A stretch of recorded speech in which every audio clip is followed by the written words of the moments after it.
MCOC is still in a sorry state with connectivity and performance issues. How are Kabam dealing with it? And we take a look into their response on the matters. An update on this stinky Alliance Wars tactic issue as Kabam are delaying the season. Thank God, but we're going to look into when it will come back and also what Kabam are planning to deal with that as well. Absorbing Man and Baron Zemo rebalances. We're going to look into details in that one. And a ban wave hits yet again. And this time Kabam are coming for your ill-gotten rewards. Hello everybody, welcome back to Marvel Swipe and Tap Game News. Hope you're doing well on Wednesday. Make sure as always to hit the like button, subscribe with post notifications on all. It is new content day, everybody. So we're going to be doing some coverage later on. Side quest breakdowns, this other 7-star questy thing breakdown, other breakdowns, how to do the other things, the objectives, and breakdancing breakdowns. Not the last one. So let's kick off with the Alliance War season issues. Now I had a bit of a go against this yesterday in an Alliance War, and it ain't great. It really isn't great. If you haven't seen, go back to Monday's MCN where we kind of like deep dive all of this stoof. But yeah, it's a massive problem and things need to be dealt with. Mainly with this prowess power malark. So what Kabam are doing about this is that they seems to be changing the tactic. So the prowess power 3, which is 3 prowess on hashtag prowess power defender, gives them 2% of the bar power per second, maxing at 10 prowess. When defender is struck by a critical hit or purifies a debuff, gaining 10 seconds prowess. Blah blah blah blah. Yeah. I'm not reading all of this stuff, but in a nutshell, they're saying that they're changing it. Difference here, like prowess power 2, which is 1.6%. Everything respectively changing. Yada yada yada. But yes, you can see a lot of champions that if they purify debuff, the likes of Kingpin, Baron Zemo, to name but a couple, then you know they're going to have a bit of fun with this. We'll have to see how it is when they put these fixes in. And yeah, as I say, we'll be toning down before the upcoming season because the live changes will also be extending the off season by a week to ensure the players have enough time to acclimate themselves with the threat they're facing during the season. I don't know why I am saying things like Severus Snape. God bless Alan Rickman. Anyway, new season starts on the 17th of May. It's gonna be May. Well, it's not May now. That's pretty irrelevant to say that particular stuff. But yeah, fixes on the way. And yes, it's been a rocky start.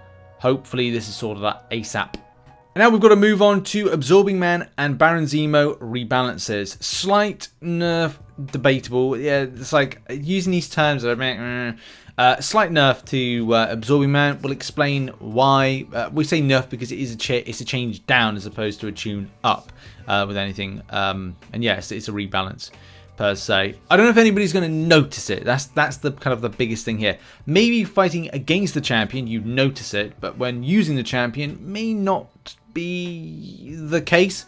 It doesn't take away from the damage potential the champion has. So yeah, what is actually happening? Let's cut to the chase on it. Let's cut through the BS on it. So, while we still want to keep the threat of regeneration on defense, we're looking to lower the amount of cases where players can lose their progress between attempts and become fully stuck. Since we're happy with his performance as an attacker, good, we're looking at making changes that only affect his defender threat in Alliance Wars, and are looking to target this part of his signature ability. When Absorbing Man consumes morph charges, he gains a non-stacking regeneration passive, healing 10 to 30% of his missing health over 12 seconds. As a defender, this effect also triggers whenever Absorbing Man enters or refreshes any form. So it just kind of changes up the way that, I mean, look, if you go like, oh, I like regen, oh, I'm Absorbing Man, and that's blah, blah, blah, blah, blah, then look, you'll probably be disappointed by this, but you wouldn't be disappointed with the extent, or you would be more disappointed if they decided to rebalance the attack side of things as opposed to the defense side of things. So you might notice this more when you're fighting up against them, just to go like, right, I can actually, well, not actually get through, because people are getting through the champion. It's just a case of like, that's where you'll notice anything when it comes to that. Let's now move on to the state of the game. Sadly, it's another MCN, and we're talking about the state of the game. Last one was all about Battlegrounds. This one is, well, the thing is, I don't know if this is like an aftershock from the events of the new update and stuff that happened at the end of last week. Because that was weird, wasn't it? That we were getting a load of kind of server lag and other stuff like that. So, what is all going on? Well, we've got a few things kind of running on this one. I mean, the first thing is there's a masthead on the forums at the moment saying we are thoroughly investigating a spike in server lag, which is most noticeable in Battlegrounds, apart from everywhere else that's not Battlegrounds. Please be aware and plan your gameplay sessions accordingly. So don't play the game. That's what Kabam was saying. We're taking this seriously and are hoping to have progress on the matter soon. We'll provide updates as soon as we have them. And yeah, it's pretty nuts at the moment. But it's not just limited to like Battlegrounds, and this is the point. It's kind of odd that it's kind of like, oh, this is noticeable in Battlegrounds. Well, it's also noticeable in the following: game updating constantly. As of yesterday, it was the case that people were still kind of like trying to update the game. You know, many people same problem. Yeah, hey, could the team try and investigate? Blah blah blah blah. What device? Samsung rebooting. It's just a case of like constant reloading or constantly re-downloading the update and the file. Someone's got a device there. Not really kind of like, is it an iOS, non-iOS issue? Don't know. Specific Android phones, possibly. Some Samsung phones, yes. Oh, no, I take that back. There's an iPhone Pro Max. And, yeah, is it location-wise? That's the other thing as well. Ugh, not good. Would anyone be experiencing the issues? Don't know if they're on cellular data when they encounter the issue. Regardless of Wi-Fi, mobile. This is not... I'll just see if there's anybody saying about Wi-Fi. But in any case, not good. And of course, at these particular situations, compensation is like we got to have it on this one. I have not seen anything like concrete to say we are getting it, but we should get it. We should have got it a long time ago. For last season's performance, for this season Battleground performance, it's just not good. It's not fair. And as I've said and reiterated, and I don't want to sound like a broken record, but the same principle always applies. There's no refunds on Elder Marks, Victory Shields, and energy that you spend on Battlegrounds, and have stuff like this pop up from time to time that just goes like, well, it's just not good. Yeah, not great at all with these connection issues, problems that are resulting in instant losses and deaths, and also time. Even like, you know, our alliance, which is saying normally you have to put 100,000 points as minimum into Battlegrounds, are saying like, look, with the current state of things, if you guys want to put 50k, it's accepted, and we'll kind of take the hit and have a look next season, because it's just not fun for this player base to put up with this particular stuff on a regular basis, regardless if there's connection issues, right? It's season on season. It's the same thing. Also, I really like this particular kind of comparison here. So obviously we put this yellow thing here. We're thoroughly investigating the spike in server, and we mentioned that a moment ago. But the Big Blue puts this. This is probably my favorite kind of response of the day. Man, this is like putting up a wet floor sign on top of all the bodies already on the floor. It's just funny. It's exactly it. It's exactly it. Let's now talk about cheaters and ban waves. Yes, what's happening with this? Well, this right here from Kabam, and also a very funny response on this from somebody that cheated or was involved with the cheater. So the last few weeks have been busy for the anti-cheat program. On the Battlegrounds front, we have continued to improve our cheat detection, thanks to our data team. We also have a brand new tool to help us in a manual review of borderline cases. This tool has helped us identify some high-ranked cheaters that had previously slipped through our other detection methods. We also took action on over 1,800 accounts that were carried out by cheaters and incursions. These players received an escalating ban and were stripped of their Legends titles. Good. Additionally, these players had 7-star shards removed from their account. Good. Equivalent to the maximum value of rewards they could earn completing a threat level 6 run. This includes both the zone rewards and the rewards from the meta event. So there might be questions to why 7-star shards? Because let's face it, 6-star shards were the max you could get from that particular event. Because removing these dozens of different types of rewards these players gained would have been impossible, and because almost all of them had 7-star shards, there was a convenient resource that could remove to apply the punishment. We also felt that removing one of the most coveted resources as punishment would demonstrate that we take cheating very seriously. Well, I'll come on to an opinion on that in a minute. The other option was to apply a negative unit balance, aka contest credits, to the accounts, but we have done this before for behavior that didn't involve real money changing hands. And basically, I need to opinions at the end. Let this be a warning though. If you engage in breaking our terms of service in any way, you'll find negative units balance on your account in the future. That's good. I'm glad they're going to follow through with that one. I was going to have a bit of a slight dig at that.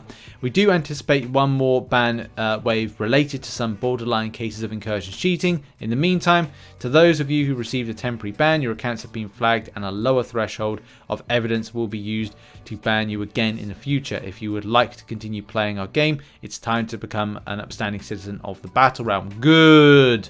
This is what we need to see. More stricter, more stricter punishments. That just needs to be the case.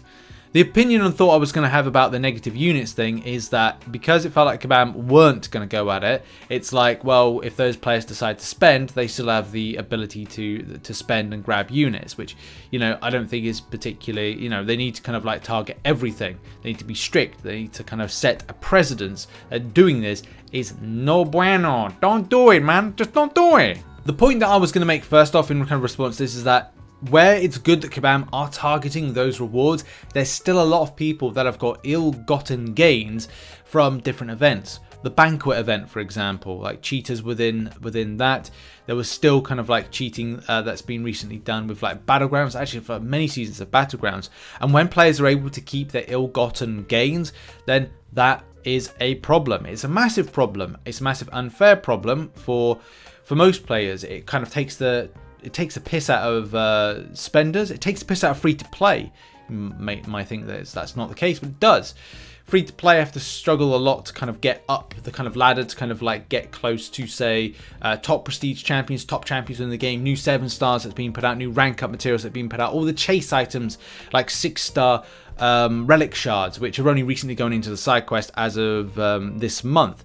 But if a player is able to cheat using mods and hacks in order to kind of access things like getting to top of the battlegrounds and still keeping their rewards after their ban, and also those that are able to cheat in stuff like banquet event, for example, previous gifting events, arena botting and stuff like that, they either get units you buy deals allow you to get further advancements with an account. So it's like it's unfair for everybody, and even Kabam become out of pocket as a result for it. So I'm really surprised Kabam aren't as strict on cheaters as they are, because it ruins the eco space for everybody. Everybody loses. Kabam loses, free to play lose, spenders lose, we all lose. Now what I'm going to do is save this person the embarrassment of being one of the players that responds on the forums to losing their 7-star shards. So this player went to the forums and said, after the May update, some 7-star shards were missing. Is this a visual bug or a scam by Kabam? No, it's not a scam by Kabam. User cheat. And because user cheat, user got punished. So you can see right here the first image, which is the below image right here, says 44,400 and I think it's like 25 7-star shards. Now this particular player is sitting on 37,475 shards. And when asked the question about their ban, did you get banned in the recent ban wave that went out? Yes, there was a ban, which I disagree with. Course you would. Course you would. But if they take the rewards received dishonestly, why did they take the 7-star shards? There's a reason. There are no 7-star shards in the rewards for Dangerous Room, therefore I have the right to consider them robbers. What? Really? Kabam robbed people of their time, but, you know, I suppose this is like going like, yeah, oh, Kabam robbed me of my time. Yeah, I'd like to see that held up in court. What happened? Yeah, this games developer robbed me of my time, and I'm mad about it.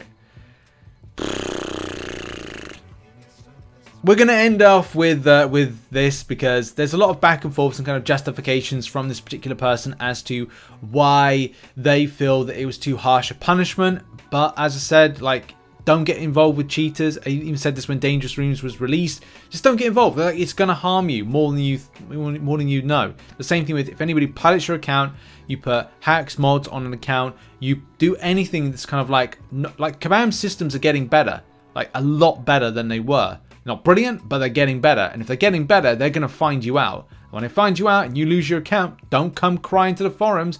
Don't go crying to Kabam because they will not listen to you. I love this here. So, the comment section isn't going the way you planned. Damn right. And Kabam Jax kind of like ends up with the following.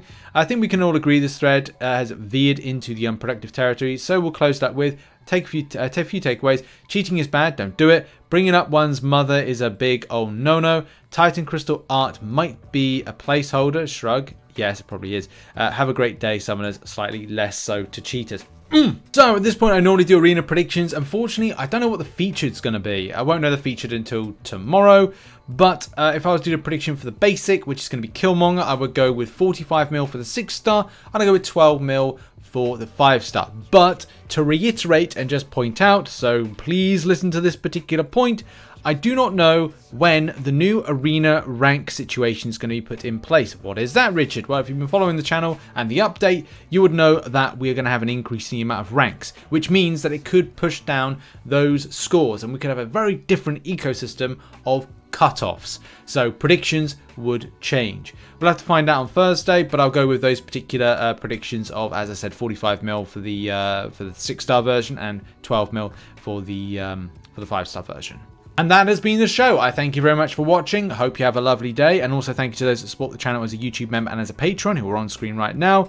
And Twitch-wise, I should be live streaming on Twitch very soon. I'm going to try restream, so I stream on both platforms at the same time. But that's a work in progress. So, yep, cheers and thanks for the support. And also thank you very much to those that support on... and also check out the content, yes. Watch other content, because we've got lots of stuff to cover later on today. It's a busy old day later on, and I'm really looking forward to it.